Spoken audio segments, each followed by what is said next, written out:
নমস্কার বন্ধুরা, আপনারা সবাই দেখছেন সরকারি সংবাদ ইউটিউব চ্যানেল। বন্ধুরা, সারা ভারতবর্ষে যেন কিন্তু আবারও কড়া লকডাউন জারি করা হলো, এমনটাই কিন্তু জানালেন প্রধানমন্ত্রী নরেন্দ্র মোদী।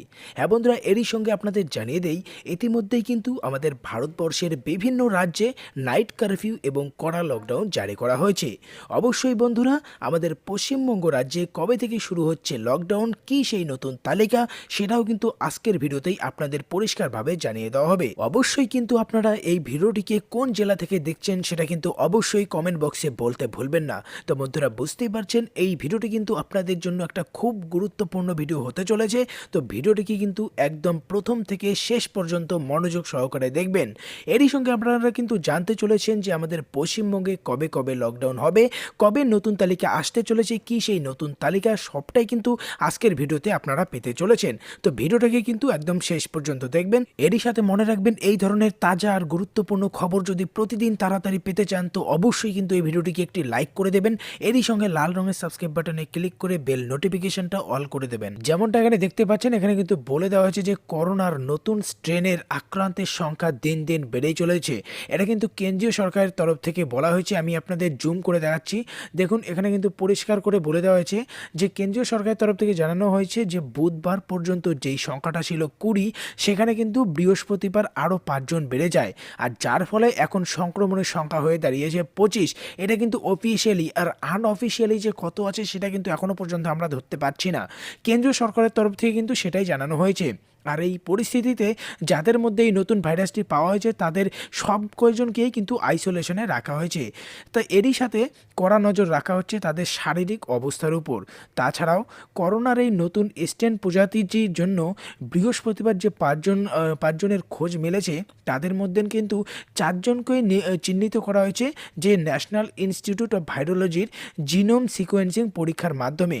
আর এরপর একজনের ফল নিশ্চিত হয়েছে দিল্লির আইজিবিআইতে। তো স্বাভাবিকভাবেই এটা কিন্তু বোঝা যাচ্ছে যে করোনার এই নতুন স্ট্রেনটা কিন্তু দিন দিন প্রচুর পরিমাণে নিজের আক্রান্তের সংখ্যা বাড়িয়ে দিচ্ছে। তার মধ্যেই গত 25শে নভেম্বর 23শে ডিসেম্বর পর্যন্ত ব্রিটেন থেকে ভারতের বিমানবন্দরে পৌঁছেছেন অন্তত 33,000 জন যাত্রী। তাহলে বুঝতেই পারছেন দিন দিন কী হারে এই নতুন স্ট্রেনের আক্রান্তের সংখ্যা বাড়তে চলেছে।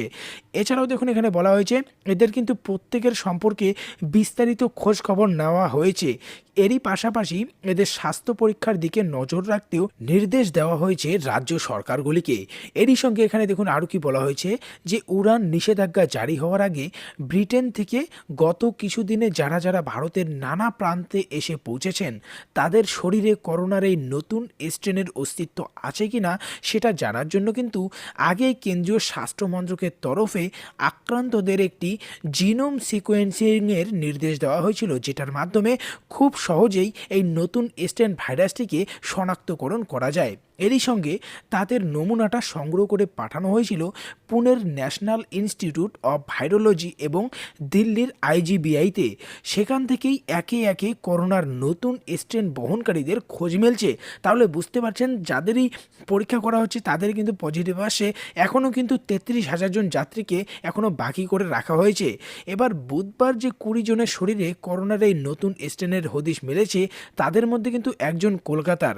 তবে তাছাড়াও বেঙ্গালুরুতে 7 জনের মধ্যে, দিল্লিতে 9 জনের মধ্যে, হায়দ্রাবাদে 2 জন এবং পুনের গবেষণাগারে 1 জনের শরীরে করোনার এই নতুন স্ট্রেনের অস্তিত্বটা মিলেছে। তো বন্ধুরা, বুঝতেই পারছেন খুব শীঘ্রই আমাদের রাজ্যে কী হারে এই আক্রান্তের সংখ্যাটা বাড়তে চলেছে, যার জন্যই কিন্তু কেন্দ্র সরকার এই জানুয়ারি মাসে 60টি রাজ্যের মুখ্যমন্ত্রীদের সঙ্গে একটি বৈঠক করতে চলেছে। আর তারপরেই কিন্তু লকডাউন সম্পর্কে সরকার একটি সিদ্ধান্তে উপনীত হবে, এমনটাই কিন্তু জানানো হচ্ছে বিভিন্ন সংবাদ মাধ্যম থেকে।